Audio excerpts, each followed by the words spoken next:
Assalamualaikum warahmatullahi wabarakatuh. Salam dan bahagia.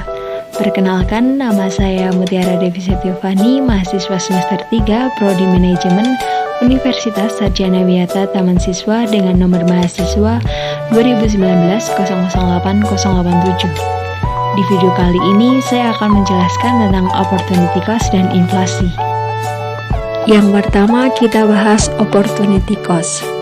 Berbagai masalah ekonomi yang dihadapi manusia menuntut mereka untuk dapat berpikir rasional dalam menentukan beragam pilihan.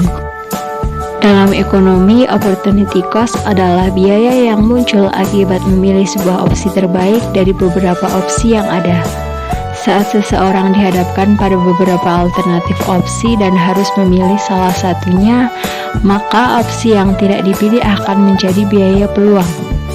Pengertian lainnya adalah biaya yang dikeluarkan dalam menggunakan sumber daya untuk tujuan tertentu dengan menggunakan manfaat yang dilepasnya karena tidak menggunakan tujuan tersebut.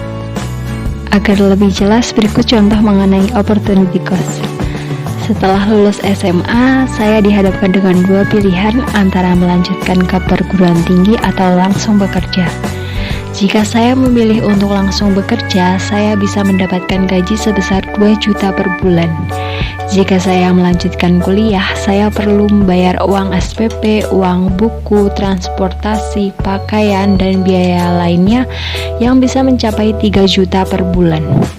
Dengan segala pertimbangan, akhirnya saya memilih untuk tetap melanjutkan ke jenjang yang lebih tinggi, maka opportunity cost saya adalah sebesar 24 juta dari gaji bekerja saya selama 1 tahun. Dengan adanya konsep opportunity cost dapat memudahkan kita dalam menentukan prioritas mana yang paling penting dan paling menguntungkan untuk kita. Dapat disimpulkan bahwa opportunity cost merupakan kesempatan yang hilang jika Anda memilih suatu hal yang berhubungan dengan ekonomi, dan dalam pilihan yang dipilih tersebut, kesempatan yang hilang dianggap sebagai opportunity cost. Kemudian kita akan membahas apa itu inflasi.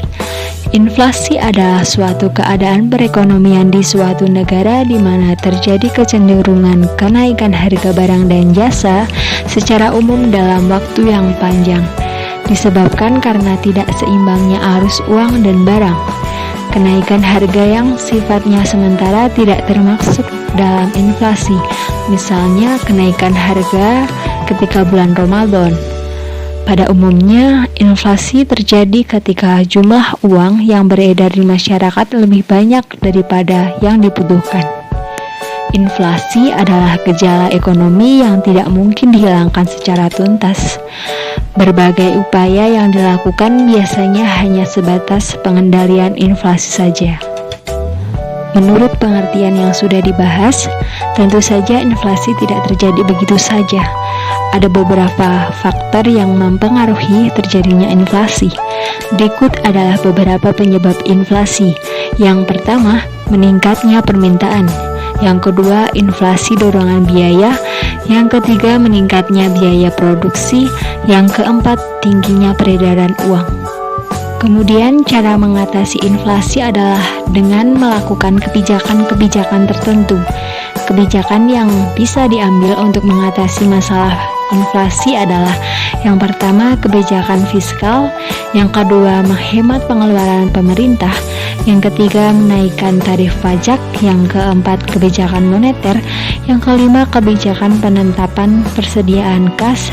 Yang keenam, kebijakan diskonto. Dan masih banyak lagi.